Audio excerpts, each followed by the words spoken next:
Jadi bacaan kita malam hari ini kitab Mukhtasar Ibnu Abi Jamrah hadis ke 70 ya. Kemarin kita bisa baca hadis yang panjang benar itu. Bismillahirrahmanirrahim. Qala al-imamul muallifu rahimahullahu ta'ala wa adaman naf'a bihi wa bi'ulumihi wa bikum fid daraini amin. An Ibni Mas'udin radhiyallahu anhu qala, dari sahabat Ibnu Mas'ud radhiyallahu an, beliau berkata, lah udah ketemu kok, masih ngebet aja rumahnya. Halaman berapa itu? 86. 68 apa 86? 86.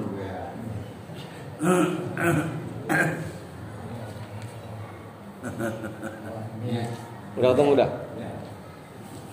Di bawah. Di bawah. Iya, di bawah. 70. An Ibni Mas'udin radhiyallahu anhu qala, dari sahabat Ibnu Mas'ud radhiyallahu an, beliau berkata, sami'tun nabiyya sallallahu alaihi wasallam yaqulu, sami'tu, aku mendengar, Nabi sallallahu alaihi wasallam yaqulu, bersabda, la hasada illa fi itnatain, la hasada, tidak dibolehkan hasad, tidak dibolehkan hasad, illa fi itnataini, kecuali kepada dua hal. Tidak dibolehkan hasad kecuali pada dua hal.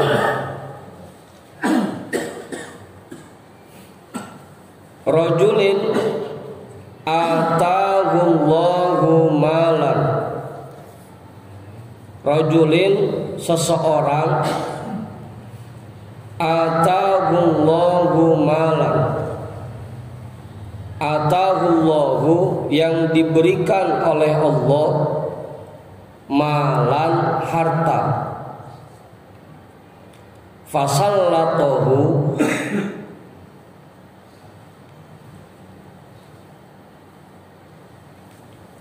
maka Allah berikan kemampuan untuknya,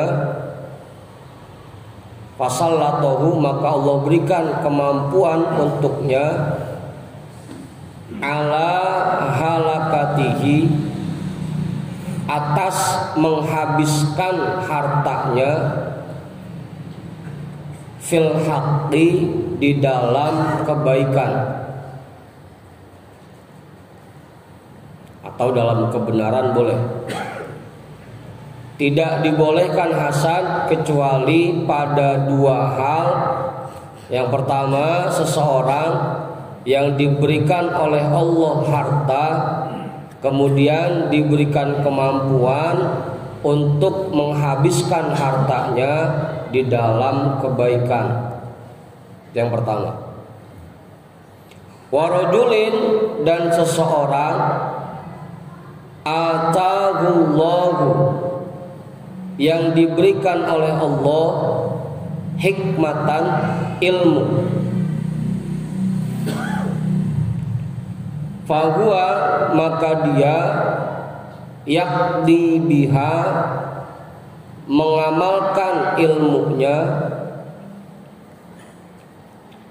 yakdi biha, mengamalkan ilmunya, wa yu'allimuhan nasa, dan mengajarkannya kepada masyarakat, wa yu'allimuha, dan mengajarkannya an-nasa, kepada masyarakat. Udah tuh, jelas ya? Jelas sudah paham. Kita ke awal dulu ya. Hasad itu apa sih? Iri.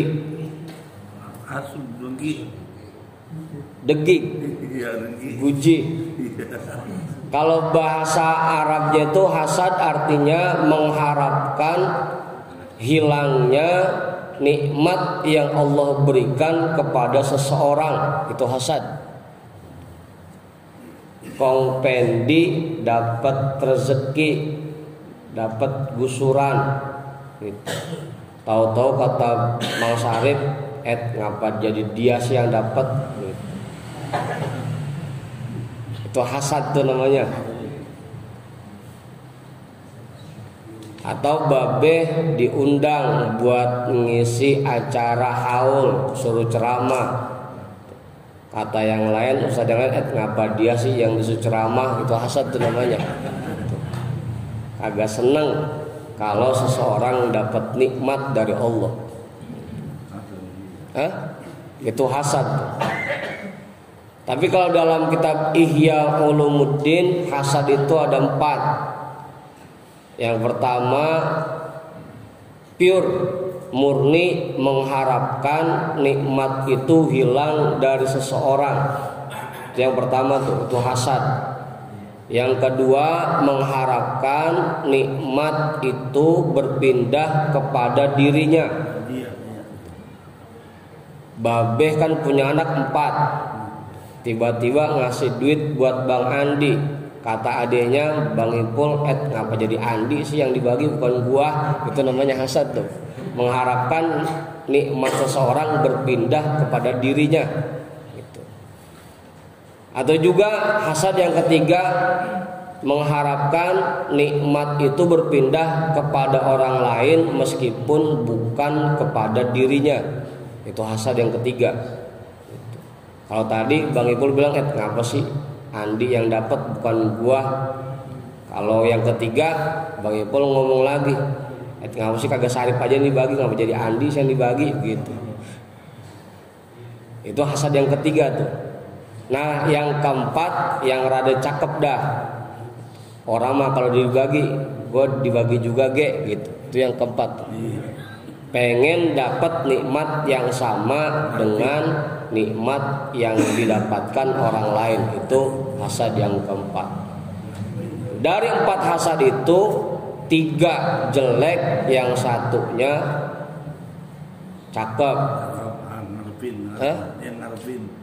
Mengharapkan kita dapat nikmat yang sama kayak orang lain gitu. Itu hasad tuh, artinya mengharapkan hilangnya sebuah nikmat dari seseorang. Hasad. Dan itu hukumnya haram, nggak boleh. Bahkan kalau dalam kitab-kitab akhlak itu hasad itu termasuk salah satu sifat tercela, sifat buruk yang harus kita buang dari diri kita. Harus tuh hasad itu, dengki itu. Jangan sampai begitu orang lain dapat rezeki kita kagak seneng gitu.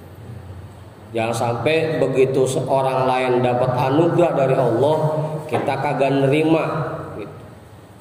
Makanya sifat hasad itu harus dibuang. Kenapa sifat hasad itu harus dibuang? Karena dalam keterangan kitab juga dijelaskan. Nanti coba dilihat kitabnya, bahwa hasad itu menyebabkan 8 hal. Efek yang muncul dari sifat hasad itu ada 8. Yang pertama itu ifsadut ta'ah namanya. Hasad itu dapat merusak perbuatan taat yang kita kerjakan. Karena kita sering dengar hadisnya tuh, innal hasada yakulul hasanati kama takulun naru al-hatob. Sifat hasad itu dapat menghanguskan kebaikan yang kita kerjakan, nilai kebaikan yang kita kerjakan, sebagaimana api melahap atau menghanguskan kayu bakar. Kalau kita punya sifat hasad, Bisa jadi perbuatan yang kita kerjakan, perbuatan baik yang kita kerjakan, akhirnya nilainya hangus, nilainya hilang. Kan sayang kita berbuat taat, ibadah setiap hari, gara-gara kita punya sifat hasad, akhirnya ibadah yang kita kerjakan kosong semua, nol besar gitu. Jangan sampai itu yang pertama. Yang kedua, sifat hasad biasanya ifdha'un ila fi'lil ma'asi. Sifat hasad itu dapat mendorong seseorang untuk berbuat maksiat. Karena biasanya begitu punya sifat hasad, muncul sifat barengannya, jadi gedeg, jadi benci gitu. Dan itu merupakan perbuatan maksiat. Belum lagi ntar jadi suka provokasi, ngadu domba, ngejek-jekin orang lain gitu. Karena dia nggak seneng orang itu dapat rezeki, akhirnya orangnya udah dijek-jekin gitu.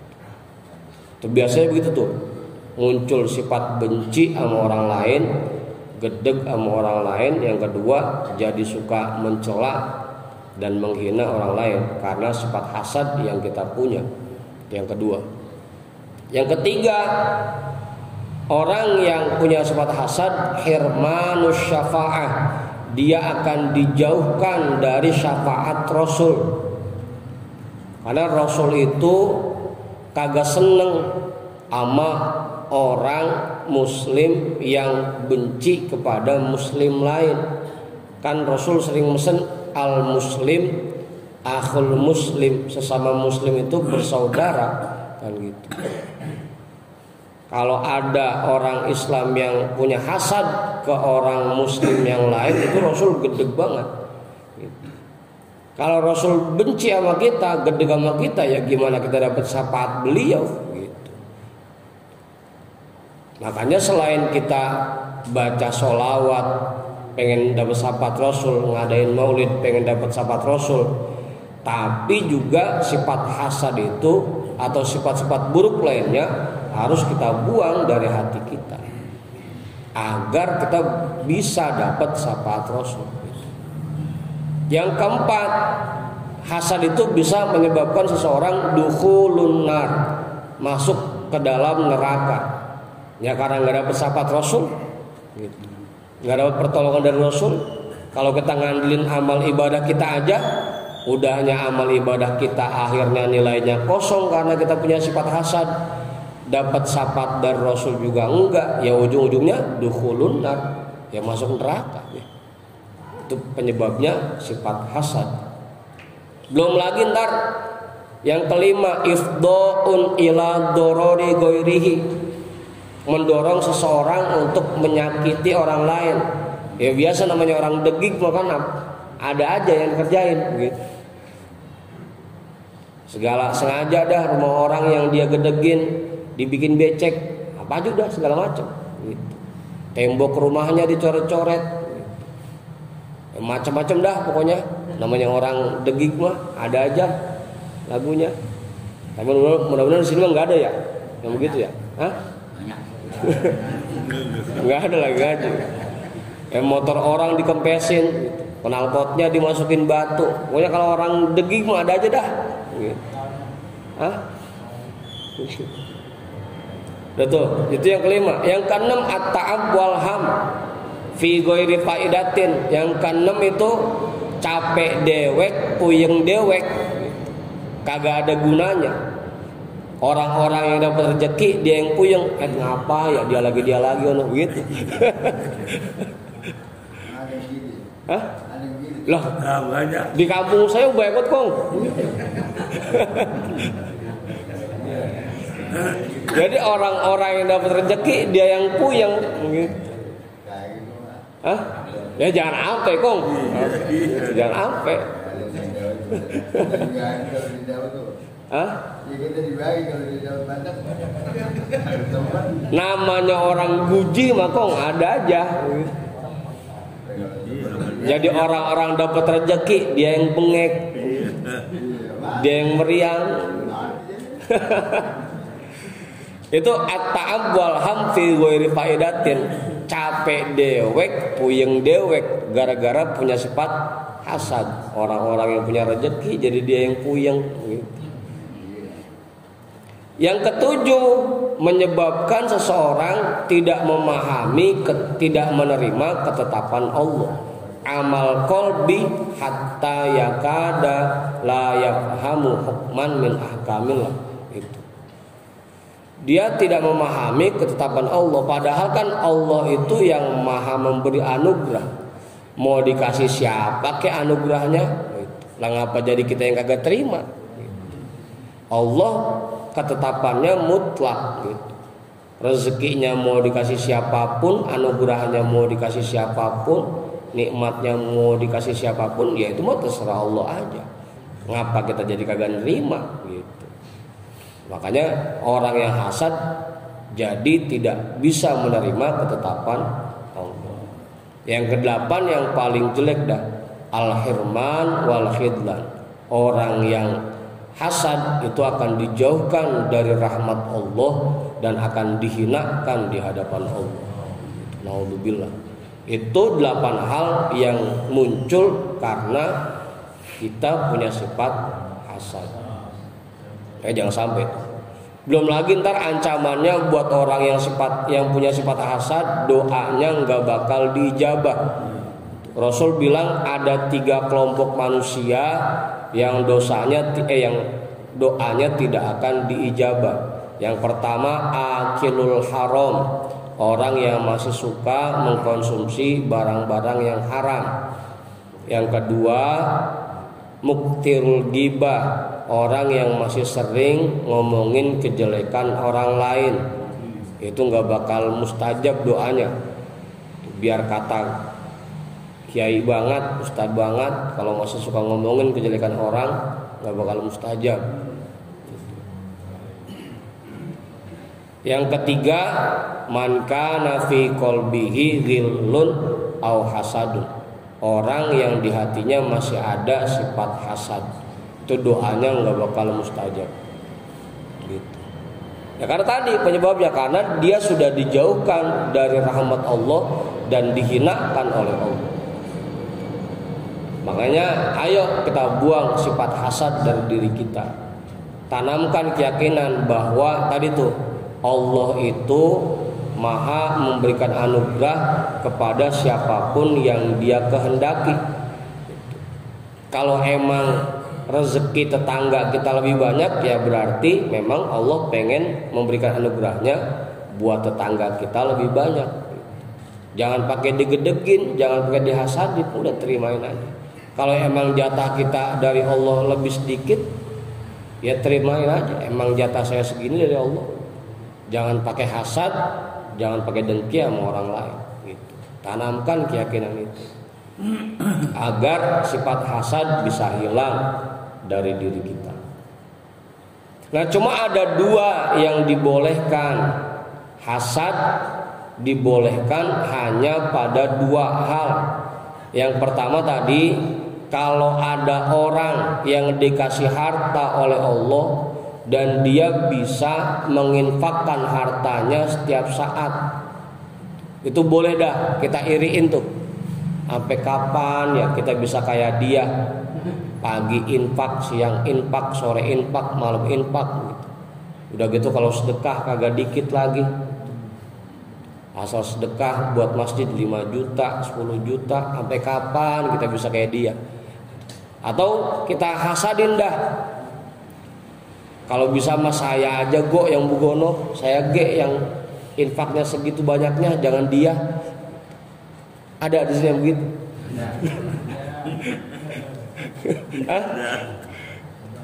Makanya itu dibolehkan tuh. Kalau sampai kita hasad sama orang yang begitu, pengen kayak begitu, iri sama orang begitu, itu dibolehkan.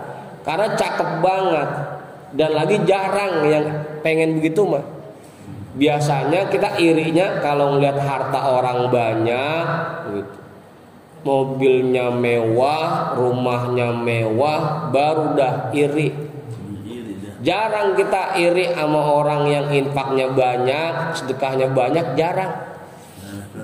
Yang ada kok, ya udah dia aja tuh yang infak, kita mah jangan gitu. Dasar diono udah banyak infaknya begitu. Yang ada gono.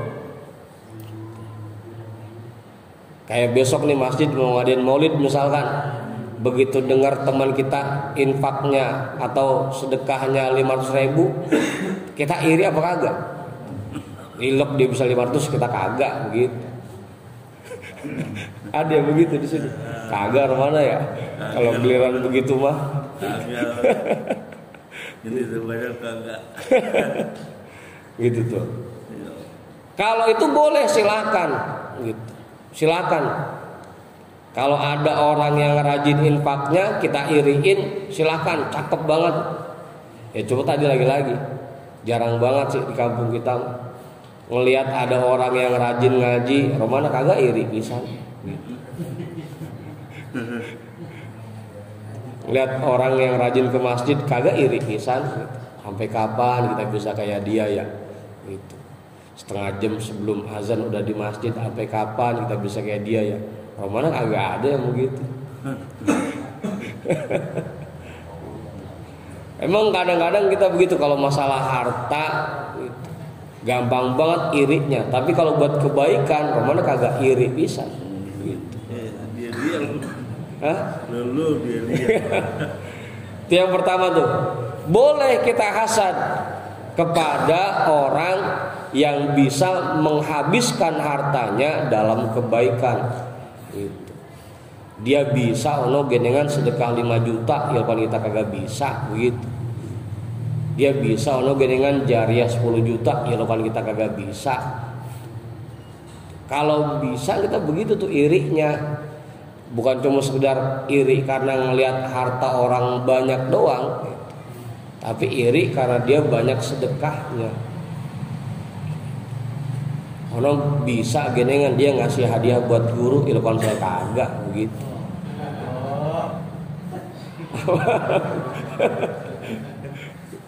Kudunya begitu. Kita iri dengan perbuatan baik orang lain. Sampai kapan kita bisa kayak dia? Gitu. Yang kedua, ada seseorang yang diberikan ilmu oleh Allah dan dia bisa mengamalkannya dan mengajarkannya kepada orang lain. Itu boleh tuh diriin. Sampai kapan ya kita bisa nerapin ilmu kayak dia? Ini kadang-kadang emang zaman sekarang bergeser udah. Ngelihat ustadz, ngelihat kiai, ngelihat ulama bukan iri sama ibadahnya. Bukan iri sama sholatnya yang rapi, bukan iri sama bacaan Qur'annya yang bagus, bukan iri sama akhlaknya yang cakep, bukan iri sama undangannya.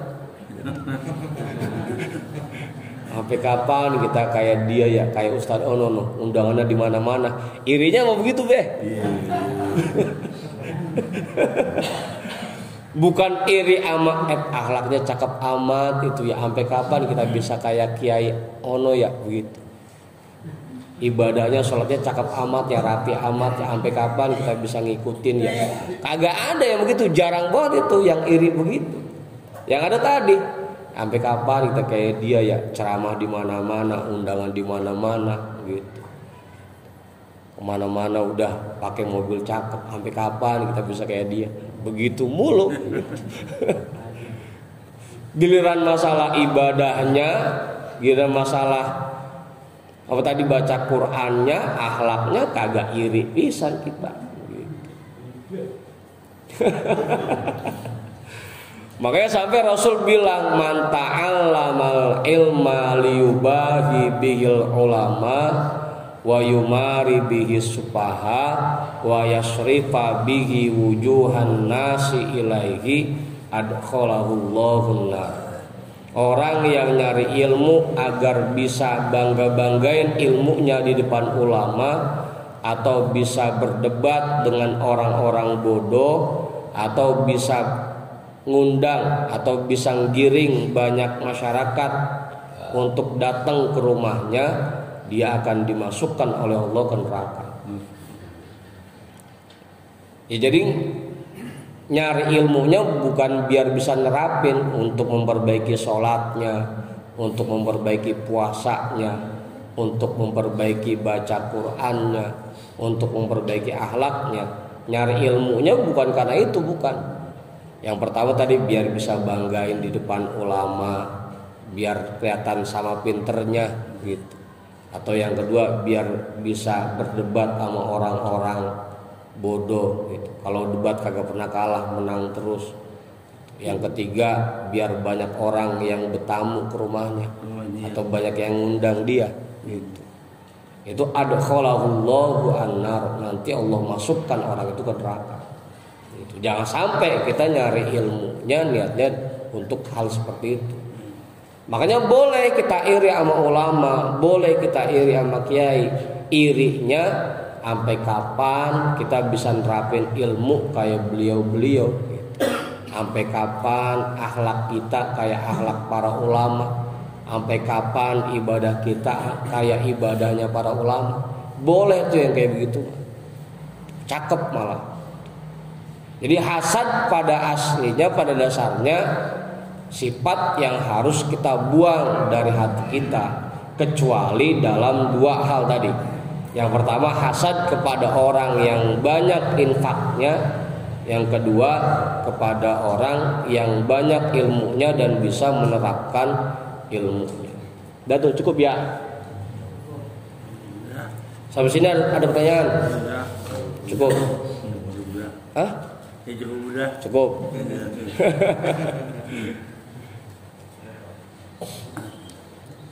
Kebanyakan nggak pakai ntar. Dah, kita baca Fatihah.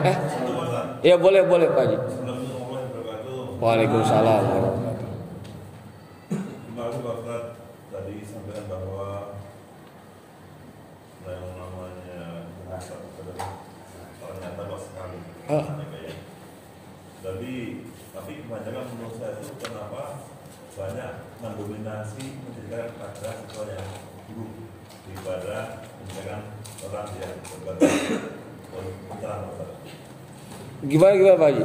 Jadi satu cara sebenarnya banyak sekali, tetapi pada umumnya manusia itu cenderung menceritakan orang kejelekannya, bukan memang kebaikan seperti Rasulullah tadi. Jadi mau menerangkan.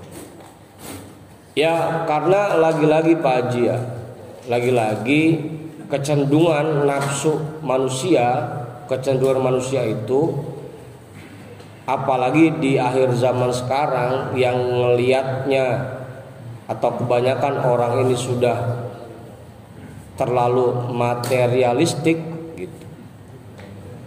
Makanya kebanyakan kita irinya kepada hal-hal yang bersifat materi, jarang iri kepada hal-hal yang bersifat kebaikan gitu. Makanya tadi tuh kebanyakan kita irinya kalau ngeliat orang lain punya harta banyak, punya rumah mewah, mobil bagus. Kebanyakan kita irinya begitu karena di akhir zaman ini kebanyakan manusia sudah memandang segala sesuatu dari sisi materinya. Gitu. Jarang banget. Kalau dulu memang pas tabiqul khairat, orang-orang dulu memang berlomba-lomba untuk kebaikan. Semakin kesini pergeseran zaman, kebanyakan kita sudah materialistik. Jadi yang dilihat hanya materinya aja. Makanya irinya pun akhirnya pada hal-hal yang seperti itu, yang bersifat materi. Jarang banget tadi iri sama orang yang banyak sedekahnya, iri sama orang yang bisa menerapkan ilmunya, jarang banget orang yang bisa begitu. Kebanyakan irinya kepada hal-hal yang bersifat materi. Begitu Pak. Karena memang kecenderungan manusia di zaman sekarang kita ada dari sekian banyaknya jamaah yang hadir pada malam hari ini, itu kalau diajak ngaji atau diajak jalan-jalan itu lebih rame peminat yang ngikut jalan-jalan Pak. Karena kecenderungan manusia memang di zaman sekarang pengennya senang-senang, happy-happy gitu. Apalagi gratis gitu. Kalau ngaji mah biar diiming-iming, ayo dah kita ngaji, ntar pulangnya dikasih ongkos transport belum tentu datang, itu belum tentu. Tapi kalau buat jalan-jalan, ayo aja udah. Itulah. Itu kecenderungan zaman sekarang. Memang dari dulu juga Rasul pernah bilang, nanti di akhir zaman ukuran kuatnya agama dan dunia seseorang itu dilihat dari dinar dan dirham. Dari dulu tuh Rasul bilang begitu, bahwa nanti di akhir zaman semua orang mengukur sesuatu dari dinar dan dirham, dari banyaknya materi yang dimiliki seseorang. Ya di kampung kita aja udah banyak kejadian. Kalau ada kiai padahal ilmunya banyak banget, dalam ilmunya, kitab apa aja bisa dia baca, tapi karena naik motor butut kagak didengerin omongan. Karena yang diukur udah materi gitu. Biar kata ustadz baru banget gitu, baru muncul, kayak Ustadz Sarif kan baru muncul gitu. Cuma karena dandanannya mewah, mobilnya cakep, rumahnya gede, lah dia ngomong dikit gua udah diikutin aja sama orang-orang gitu. Di kampung kita udah banyak kejadian begitu. Iya, memandangnya udah dari sisi materi. Makanya jarang banget yang pengen niru akhlak ulama, jarang banget yang pengen niru sedekahnya masyarakat, jarang. Yang pengen, yang diiriin hartanya lagi, materinya lagi. Itu penyebabnya banyak. Jelas ya? Dah. Cukup ya? Udah azan juga. Kita mohon pada Allah, mudah-mudahan kita semua diberikan kekuatan untuk menghilangkan sifat hasad dari diri kita. Ala hadiniyah al-fatih.